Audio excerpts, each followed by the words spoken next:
1,075. That's how many confirmed kills 5 German snipers accumulated between 1942 and 1945. 3 of them were natural alpine hunters long before the war started, men who learned patience and precision stalking deer across frozen mountain ridgelines. That upbringing produced something no military school could teach, and one of them proved it, with a single shot at 1,100 meters, the longest confirmed sniper kill of the entire Second World War. These are their stories. Helmut Wirnsberger arrived on the Eastern Front in September 1942 as part of the 3rd Mountain Division, and from his very first position in Soviet territory, he did something most snipers never mastered. He turned individual precision into collective devastation. During the brutal defensive battles across the Eastern Front, Wirnsberger's sniper group eliminated 8 Soviet officers in a single attack. Before the assault could build momentum, before the Soviet line could find its rhythm, the commanders were already gone. The attack faltered. But how does one man build a system capable of that? He came from Steyr, Austria, raised in the Alpine tradition that produced the sharpest eyes on this entire list. The mountains taught him before the Wehrmacht ever could. Patience in frozen terrain, stillness under pressure, and the discipline to wait for the shot that mattered, rather than the shot that was simply available. And because he understood those instincts at their deepest level, he could teach them. That connection between the hunter and the instructor is what made Wirnsberger different from every other sniper on this list. As commander of his battalion's sniper group, up to 22 men under his direct coordination, Wirnsberger built a precision fire network that systematically targeted Soviet officers, gunners, and commanders during attacks. He deployed his men, reported results daily to battalion staff, and enforced a standard most snipers ignored. 80% of his 64 confirmed kills came inside 400 meters. Not because he couldn't shoot further, but because confirmed kills required witnesses. Therefore, every shot had to be certain. Every target had to be worth it. That discipline, multiplied across 22 men, is what made his group capable of decapitating an entire Soviet assault in a single engagement. Then he was wounded. And what happened next changed the trajectory of the entire German sniper program. Wirnsberger was reassigned to the Seetaler Alpi Sniper School, the training ground that forged the deadliest marksman of the war. Every sniper he instructed carried his doctrine forward. In 1967, an Austrian army captain asked him what mattered most beyond marksmanship: patience and perseverance, excellent sense of observation. He died quietly, his exact date unknown. No memoir, just methodology that outlasted him. The next man left no instructor behind him, no school, no doctrine, just 6 years of silent, methodical killing. And Germany's highest military decoration to prove it. Nobody remembered Friedrich Pein. That was exactly how he wanted it. Born in Spitz, Styria, Austria, the son of a farmer who took him hunting across alpine terrain from childhood, Pein understood precision before he understood war. When Nazi Germany absorbed Austria into the Reich in March 1938, forcing every Austrian citizen under German military law overnight, most men waited to be called. Pein didn't. 7 months later, he enlisted voluntarily. Which raises the question, what does a farmer's son who chooses war before it even starts become when the killing finally begins? His first assignment gave him the answer. The 143rd Gebirgsjäger Regiment, 6th Mountain Division, deployed to the Arctic front in northern Finland in September 1941.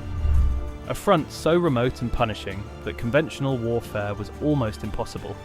No roads, no mass manoeuvre, just frozen wilderness, polar darkness for months at a time, and temperatures that turned metal brittle and flesh black. In that environment, a single sniper could hold a position that an entire platoon couldn't.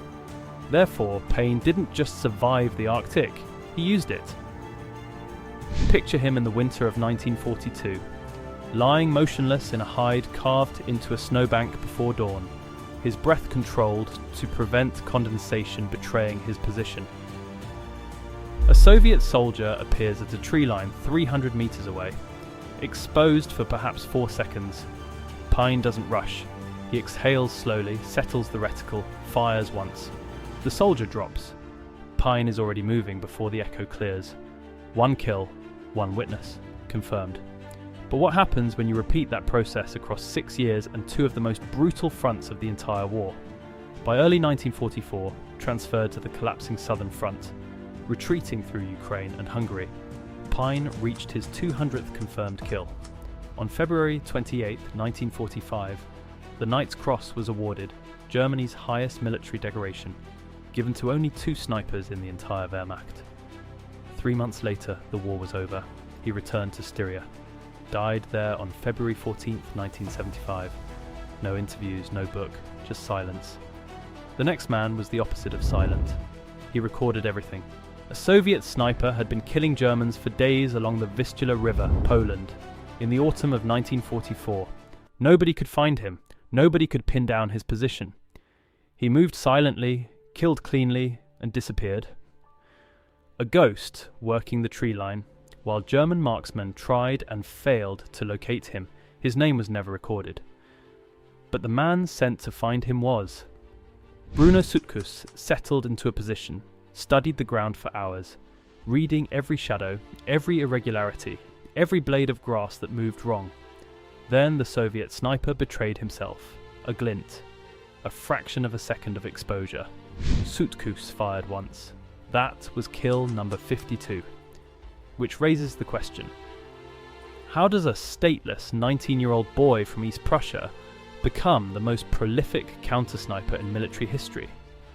Born on May 14, 1924, in Tannenwald, East Prussia, Sutkus belonged to neither Germany nor Lithuania from birth.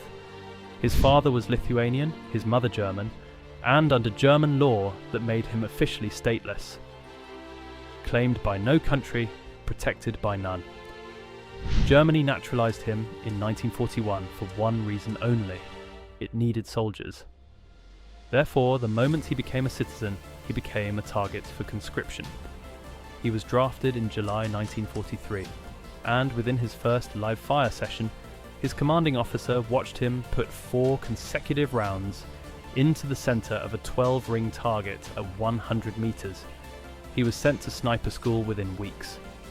But what 5 months of training in Vilnius produced was something nobody anticipated. By May 1944, he was on the Eastern Front. By November, just 6 months later, he had 125 confirmed kills and Germany's highest sniper decoration. He finished with 209 confirmed kills at a rate of 30 per month that no sniper on this list came close to matching. And 52 of those kills were trained enemy snipers who were actively hunting him back. But the war ending didn't save Sutkus. The KGB captured him. He was tortured, deported to Siberia. He wouldn't return to Germany until 1990, 45 years after the war ended. His kill record survived because he handed his sniper's journal to a Red Cross nurse before the war ended. She kept it safe for nearly 50 years. The next man never saw a gulag. But he built his record the hard way, teaching himself to kill with a captured enemy rifle before the Wehrmacht even knew what he was doing. Nobody assigned Josef Allerberger to sniping. Nobody identified his gift, pulled him from the line, and sent him to school.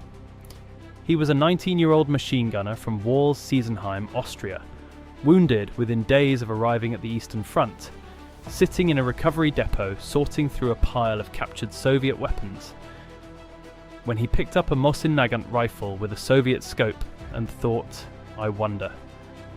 What happened next changed everything. It was July 1943, southern Ukraine.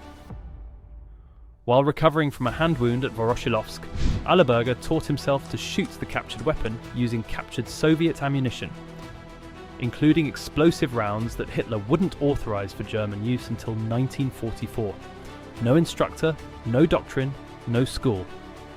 Just a carpenter's son from the Austrian Alps, alone with an enemy rifle figuring it out. By the time his commanders noticed his results, He had 27 confirmed kills, with a weapon he wasn't supposed to have, firing ammunition he wasn't supposed to use. But what made Allerberger truly dangerous wasn't the rifle. It was the 3 rules he built from hard experience that no training manual ever taught him. Never fire at an unidentified target. Never fire more than once from the same position. Never show compassion for the enemy. 3 rules that sound simple. On the Eastern Front, they kept him alive for 22 months, when most snipers didn't survive 6.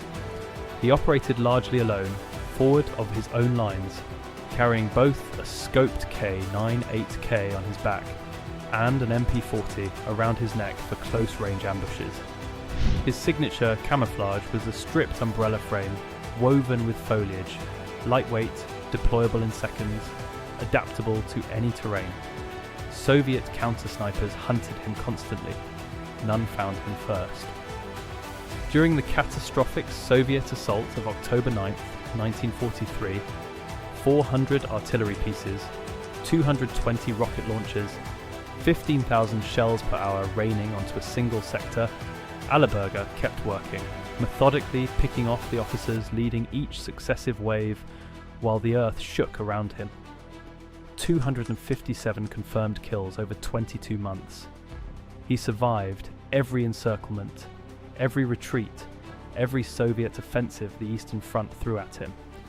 Then he stripped off his uniform, hid his rifle, and walked 250 kilometers home to Austria on foot. The man above him never had to walk home. But what he achieved in just 10 months has never been equaled by any sniper in history. No German sniper in history has ever come close. Not in the First World War, not in the Second, not in any conflict the German military has fought in since. Matthäus Hetzenauer's 345 confirmed kills accumulated in just 10 months of combat stand alone, untouched, and by every measure of modern warfare, unbreakable. The second sniper on this list trails him by 88 kills. The gap between Hetzenauer and every other German marksman who ever picked up a scoped rifle is not a gap, it's a chasm. He came from Brixen im Thal, a small village buried deep in the Tyrolean Alps of Austria, born on December 23, 1924. The mountains shaped him in ways no military school could replicate. Not through formal instruction, but through years of stalking deer across frozen ridgelines, where a single misplaced step, a single exhaled breath at the wrong moment, meant the animal was gone. That environment built something inside Hetzenauer that the Wehrmacht would later weaponize. Stillness as instinct, patience as reflex, the ability to wait completely motionless for hours until the moment was perfect. He arrived at the Eastern Front in August 1944, assigned to the 3rd Gebirgsjäger Division, and immediately began what his biographer would later estimate as potentially 690 actual kills, with 345 confirmed by witnessing officers. The confirmation system required an officer physically present at the moment of each shot. Any kill made alone, at night, or during the chaos of a fighting retreat received no credit. Therefore, 345 was the floor, not the ceiling. The Carpathian Mountains, late 1944. Hetzenauer lies motionless in the snow, while artillery rounds crack and shake the earth around him. A Soviet officer appears in his 6x Zeiss scope at 1,100 meters, 12 football fields away.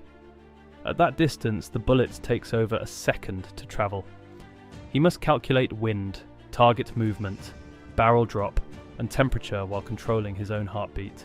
He exhales slowly, fires. The officer drops. It remains the longest confirmed sniper kill of the entire Second World War. Artillery shrapnel caught him in November 1944, but he kept fighting.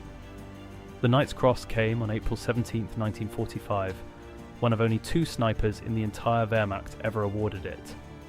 But 3 weeks later, Soviet forces closed in and Hetzenauer was captured. 5 years in a gulag followed 5 years of forced labour, starvation and bitter cold that killed nearly a third of all German prisoners who entered the Soviet camp system.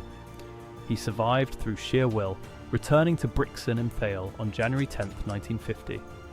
He became a carpenter, married a woman named Maria, and never spoke about the war. He died on October the 3rd, 2004 at 79, the greatest sniper the Second World War ever produced in quiet obscurity, in the same valley where he was born. 5 snipers, 1,075 confirmed kills. Wirnsberger, Pein, Sutkus, Allerberger, Hetzenauer. If you enjoyed this ranking, hit that like button and subscribe. Next, the 5 deadliest German tank commanders of World War II.